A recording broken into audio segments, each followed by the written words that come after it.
Unwritten truths before the boats, the black presence in America, they tried to erase. People were already here.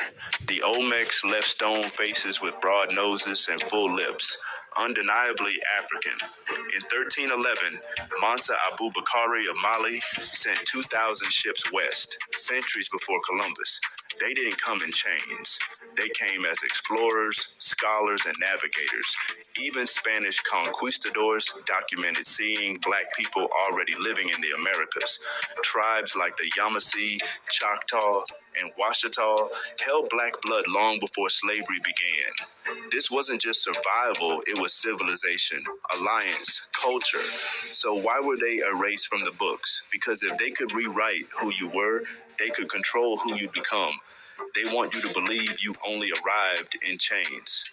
Not that you crossed oceans long before them, not that you helped build, teach, lead. They buried that truth and sold you a script. But the ancestors never forgot. And now we're remembering you weren't born lost, you were made to forget. Unwritten truths. The real story didn't start with slavery. It started long before the boats. Unwritten truths before the... Shalom. I'd like to say all praise due unto Yahweh, Ba'ashem Yahushai, Ba'ashem Rakakwadash, double unto apostles of great millstone, peace and blessings to the elect. My name is Conwell from GMS Toronto, doing this lesson, and it's going in regard to King Solomon and basically the Olmecs, right, that came to the Americas way before Columbus, thousands of years before Columbus. Right, they were navigators, merchantmen, right?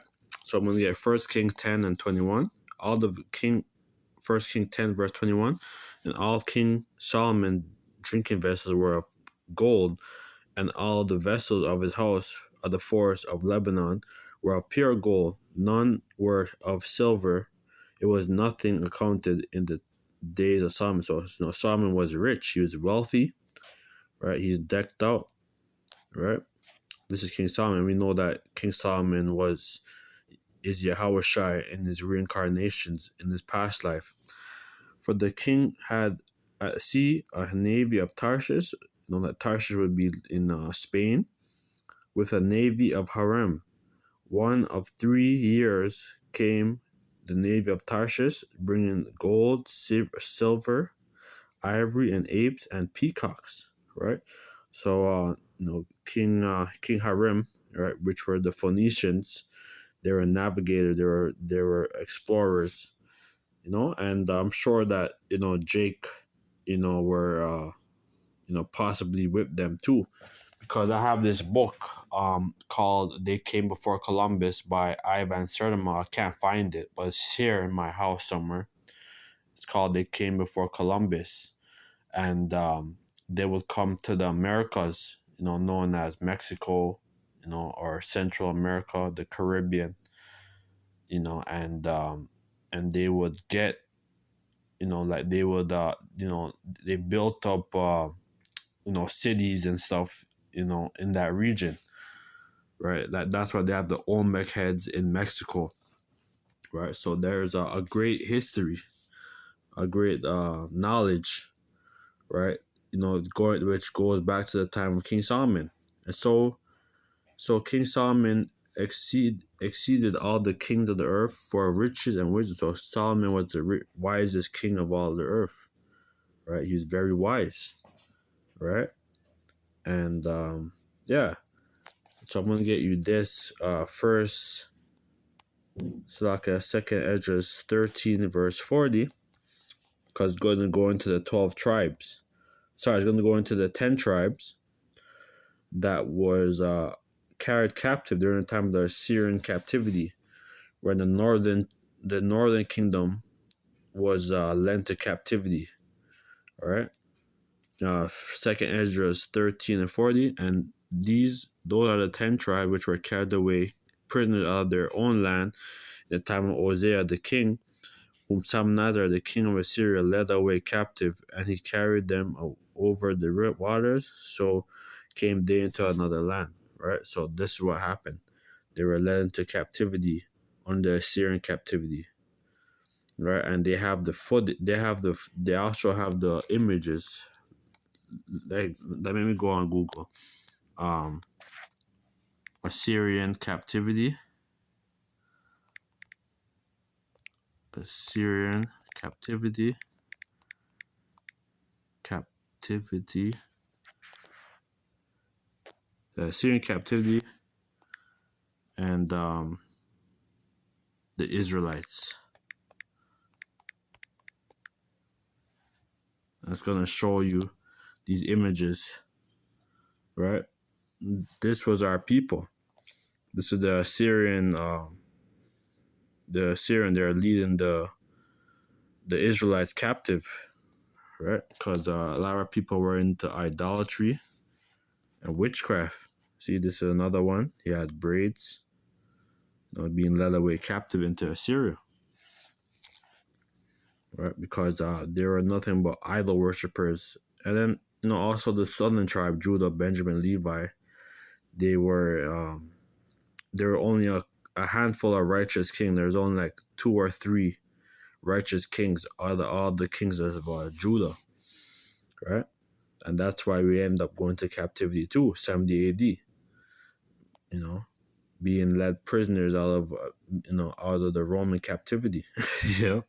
But they took this counsel among themselves that they would leave the multitude of the heathen and go further into another country where never mankind dwell, so the Americas, because they knew that the so-called Olmecs or the Phoenicians, right, that they were already came to the New World, right? So basically, that's why the 10 tribes came, because they knew that they had knowledge of the seas, and they're already here in the Americas. They had cities and all that stuff that they might there keep their statues, which they never kept in their own land, and they enter into Euphrates by the narrow passage of the river, right? So the Euphrates River, the Tigris River, right? And they went all the way through. They went all the way through the Euphrates and Tigris, all the way going to South Africa, going to Brazil, all the way to Central America and North America. They like they were scattered, like they were scattered, right? For through their country there was a great way to go, namely of a year and a half, and the same region is called Asher, which means new land. That's why they call Asher, it means new land, right? And that's why they have a place in Canada known as Newfoundland, a province known as Newfoundland. Then dwelt they there until the latter time, now when they begin to come. So the southern tribe, Judah, Benjamin, Levi, right? When you go into Abu Bakr, right? Which he was he was a Malayan king of Mali, right? And he was before like Mansa Musa, right? And they came with ships, a lot of them, and they were dwelling in the Americas, right? And they were basically they had gold mines and all that. They came to the new world, and they traded and everything, and they were living with the 10 tribes. And then you go into the whole transatlantic slave trade. Like that's when some more of our people came to the New World as subjects. I didn't want to go too long. This is just just strike when the iron's hot, like what the apostle like fuck it, unwritten truths. Yeah, just like what the apostle Aramlab says. So yeah, that's pretty much it. So with that, let us see our prayer duty. How about Bashim Shai, Bashim Kakodata, one supposed of Great Millstone. This is the book.